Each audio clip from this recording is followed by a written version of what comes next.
Hugo, buenas tardes. ¿Qué tal? ¿Qué tal? ¿Cómo les va? Buenas tardes a todos. ¿Cómo Bueno, están ustedes? ahora sí, te escuchamos bárbaro. Bueno, me alegro mucho. Bueno, ¿cómo estás? ¿Cómo es la actualidad de Hugo en estos tiempos tan raros que estamos viviendo? Eh, complicado, complicado viendo todo el panorama, ¿no? No solo el de la pandemia, sino el de el contexto, la sociedad, eh, los hartazgos, todo lo que conlleva que estemos mirando de reojo siempre las situaciones cada día que nos levantamos y bueno, nada, no es de placer estar viviendo las cosas que hoy los argentinos estamos viviendo, pero bueno, habrá que ver. Yo creo que todo depende si de una vez por todas la política no va por la corta, se ponen los pantalones largos y de una vez por todas se hace lo que tiene que hacer. Y me parece que todo pasa por ahí, pasa por la calidad de quienes conducen.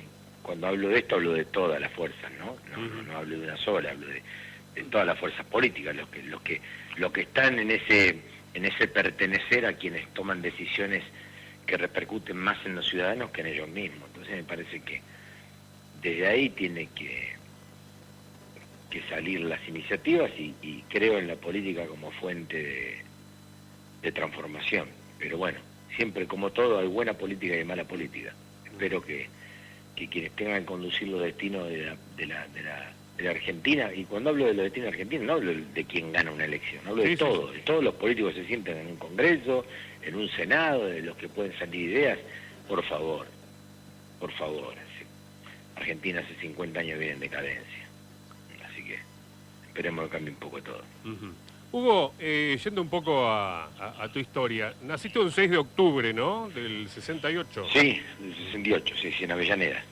¿Y tu historia futbolística empieza puntualmente en Racing, haciendo inferiores? Sí, antes un paso por Talleres Remedio Escalada con Fernando Redondo. Y al mismo momento, por supuesto, ¿no? Como todos, primero empezó en el club de barrio, de papi fútbol de barrio, aquí donde vivo, pero después tuve un paso por Talleres Remedio Escalada y en el mismo momento prácticamente tanto Redondo como yo nos fuimos de Talleres Remedio Escalada, yo a Racing y él entiendo que argentino, si no hubo un paso anterior que yo desconozca, ¿no? Ajá, mira vos, no conocía puntualmente esa historia. ¿Cuánto tiempo estuviste en Talleres? No, poco íbamos a practicar, me tocaba el colectivo, ni a la cancha de Talleres, en un campo que tenía entrenamiento de Talleres antes de llegar acá a Escalada, pero poco tiempo, he estado 2 o 3 meses. Y bueno, después sí ya fue a Racing. Fui a Racing de manera definitiva, fui a una prueba que me llevó un panadero del barrio. Y bueno, a las 2 semanas, al mando de Juan Carlos Palomino, que falleció a los 95, 96 años, quedé en Racing prácticamente en prenovena, ¿no? Claro, obviamente te iba a preguntar eso. O sea, quedaste en prenovena y haces todas las inferiores allí hasta tu debut en primera, ¿no? Sí, hago todas las inferiores, sí, me tocó por suerte alguna que otra categoría saltarla y subir, pero todas las inferiores de Racing estuvimos ahí, firmes, todo lo que fue la carrera, digamos que amateur, que uno en un club profesional como futbolista, sí, toda en Racing. ¿Y a quiénes tuviste como compañeros en esa etapa de inferiores que posteriormente sobresalieran en primera?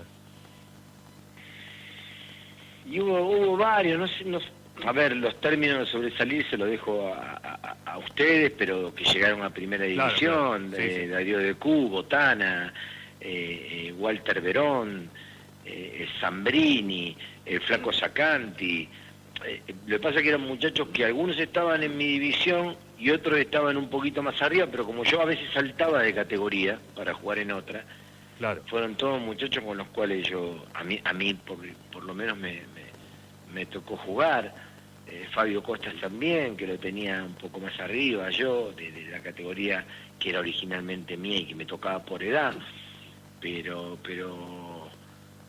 bastantes. Creo que Barbita, el hermano de Barbita jugó también un par de partidos. El Turquito Yul, que debutó conmigo frente a Independiente un partido a la noche en cancha de Racing, que ganamos 3-1. Así que bueno, nada, bastantes muchachos de diferentes edades y todo con distintas carreras, y bueno, que cada uno desde su lugar ha hecho lo imposible y lo posible para destacarse, ¿no? ¿Cuándo nace tu apodo de Perico? ¿Quién te bautiza? Me lo dijo Juan Carlos Palomino. Cuando fui a la prueba me pregunta si yo era pariente de Perico Pérez, el arquero. Ah, claro. Yo le digo que no, que nada que ver, que mi papá no lo era y que no, nada, no. Ahí terminó la conversación. Pero como me citó, me vio una semana y después algo habrá visto que me cita para la semana siguiente y me pone en un entrenamiento de fútbol y no se acordaba, me quería dar una indicación y no se acordaba el nombre, pero se acordó de la situación y me gritó Perico. Cuando me gritó Perico, yo recordando lo que había pasado la semana anterior, miré. Bueno, chao, cuando miré quedó para siempre. Quedó puesto y no me lo pude sacar. Es increíble cómo nacen los apodos, ¿no? Sí, quedó. Se hubiera gritado cualquier otra cosa, pero ni enterado, pero en ese momento recordé la discusión, la situación que habíamos tenido y bueno, y miré, y cuando miré ya está, mismo éramos pibes y los pibes mismos te cargan, Perico, y chao, quedó. Ahí está, quedó. Exactamente. Bueno, ¿quién te pone en primera? Coco Basile, ¿no? El Coco, temporada 87-88. Primero ya me empezaba a llevar al banco, ya empezaba a puntear un poquito en primera, y anteriormente al debut de noche en cancha de Racing frente a Independiente, jugó un partido también contra Argentino Junior, casi un tiempo, donde ganamos creo que 2-1, 1-0, no recuerdo bien, uno de los goles de Rubén Paz, un gol hermoso. Y después, bueno, el domingo siguiente me toca jugar de titular. Y bueno, por suerte, nada, salió todo redondo. El Coco tenía una gran virtud que cuando, aparte está en él, cuando hace debutar a un jugador que viene de la división inferior del club, trata de ponerlo ante una orquesta que lo acompañe, ¿no? Donde uno no tenga prácticamente que pasar por tragos amargos de no tener quien lo conduzca. Ahí está Rubén Paz, el Dueña, el Colombati, Walter Fernández, el Toti Iglesias, el Mencho Medina Bello, Fabri, el Pato Filiol, Gustavo Costa. Entonces uno se siente acogido y bueno, nada, las cosas no podían salir de otra manera que bien, ¿no? Obviamente es el equipo que termina ganando la Supercopa, ¿no? Claro, a mí me tocó jugar en los dos lados. Fui uno de los pocos jugadores, junto con algún otro más, que jugábamos los dos torneos. Jugábamos el torneo aquí y después nos tocaba jugar la Supercopa, la primera edición, que fue la que ganamos en Belo Horizonte. Aquel recordado gol de Catalán, ¿no? De Catalán, sí, de Catalán. Mano a mano con el arquero, se la tira y sale corriendo allá, pues ya vio que entraba. Sí, el famoso gol de Catalán, 1-0, 1-1 acá creo y 1-0 allá, que nos permitió el triunfo, ¿no? Exactamente. Si tuvieras que definir a Alfio, Perico, sí, ¿qué dirías? Mi padre futbolista. Yo siempre le digo al hijo, es tu padre de sangre y es mi padre futbolístico. Yo creo que el Coco fue quien marcó en mi carrera la posibilidad de estar arriba, llegar arriba y mantenerme arriba, porque hay muy pocos técnicos, hay muchos clubes que ponen a los futbolistas quizás cuando hay que salvar situaciones y le cuelgan una mochila de 500 kilos. A mí no me puso el Coco Basile en esa situación, a mí me puso acompañado de un gran equipo y que hasta agarrar confianza me simplificó muchísimo las cosas. Entonces, para mí siempre, con respecto a Basile, va a ser el agradecimiento total, continuo y permanente. Así que el Coco para mí, bueno, la carrera futbolística, fue bueno, la persona que abre la puerta a un vestuario y dice, desde el martes lo quiero conmigo, en vos te marca. Así que el Coco es todo eso, toda la ilusión traducida en un momento, y que bueno, después duró en la carrera de primera división porque nunca más bajé, ¿no? Pero el Coco es todo. Seguro, pero además lo tuviste como entrenador en la selección. Sí, me convoca cuando pierde Argentina 5-0 con Colombia, y convoca a McAllister, a Maradona y a mí, y bueno, nada. Bueno, yo ya lo conocía como técnico, tenía una ventaja, que no tenía que adecuarme a nada que no supiera que al Coco le gustaba. Pero bueno, nada, ahí estamos, ahí, el Coco, un tipo bárbaro. Yo siempre digo que un tipo de código, cuando dicen que los códigos no existen, yo digo que están todos equivocados, pero bueno, esos tipos que no se olvidan, que siempre cuando uno lo ve, por más que no lo vea hace mucho tiempo, cuando te ven y te miran en el reflejo de los ojos y de quien los saluda, se aprecia el cariño y el aprecio que uno le tiene, ¿no? ¿Qué significó para vos vestir la camiseta de la selección nacional? Bueno, a ver, yo tuve la suerte de jugar las Olimpiadas, estar citado, bueno, mismo cuando ganamos con el Coco, estar citado por Bilardo para jugar las Olimpiadas de Seúl en Corea del Sur con la camiseta de la selección. Seúl 88, ¿no?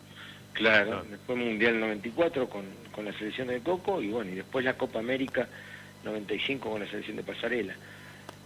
Jugué las tres cosas que se pueden jugar, pero bueno, siempre con el Coco era diferente, ¿no?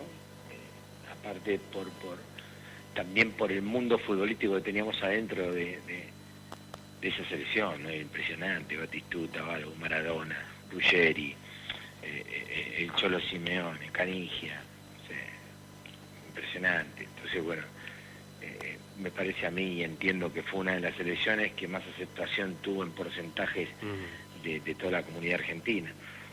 Pero nada, tener la selección argentina, a ver, siempre vestir la camiseta de la selección no te hace sentir importante.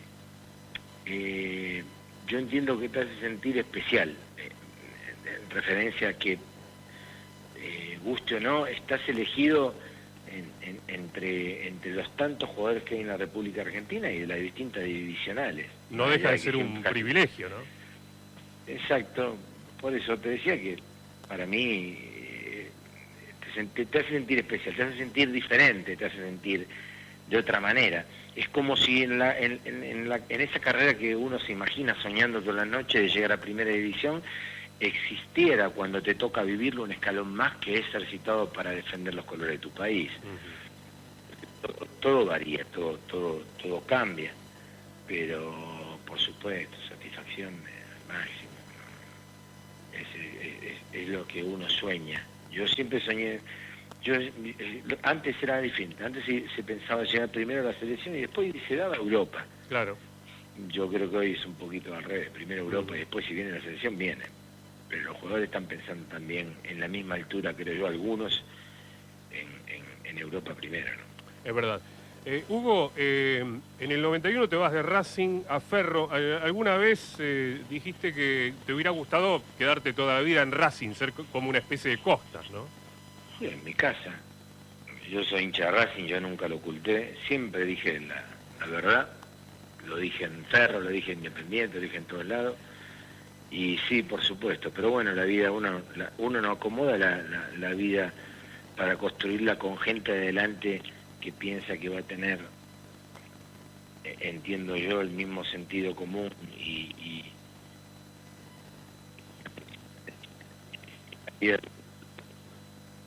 uno se quede donde quiere quedarse por ser hincha, por haber vivido todas las inferiores, por como decía alguna vez alguna revista, el hijo de Racing. Pero bueno, y de repente Olimpiada, haber salido campeón de la Super,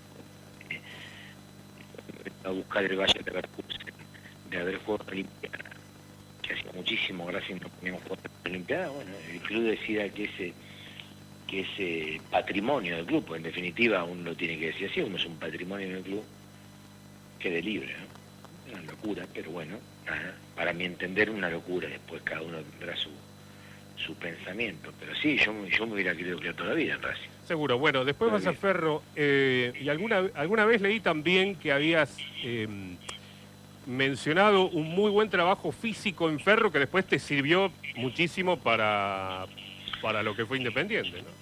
Sí, tuve un buen año futbolístico en Ferro. No conocía a uno también de los mejores técnicos que me tocó también, con el cual me tocó manejarme, que fue con Timoteo Orihuel.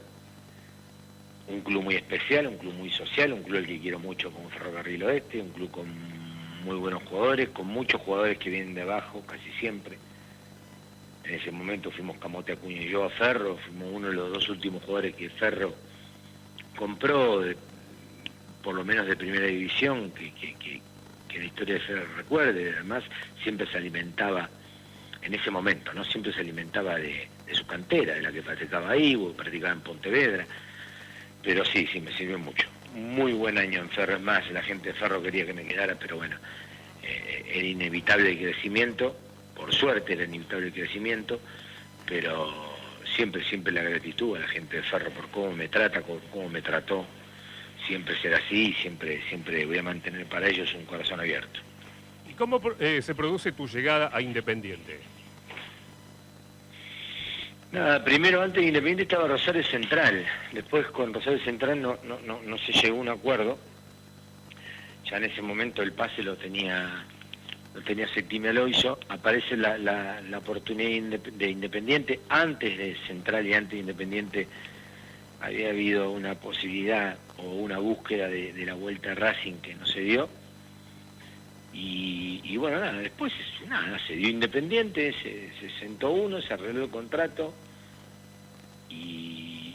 y bueno, la historia, ¿no? La historia que se vivió ahí, que fue importantísima, más allá de los títulos y más allá de todo, porque me parecía que lo más destacado de todo era el sinceramiento en su momento cuando me tocó llegar al poco tiempo y decir, señores, miren, yo sé que va a aparecer esta pregunta, así que lo voy a decir ahora, yo soy hincha de Racing, así que quiero decirlo para que no andemos dando vueltas.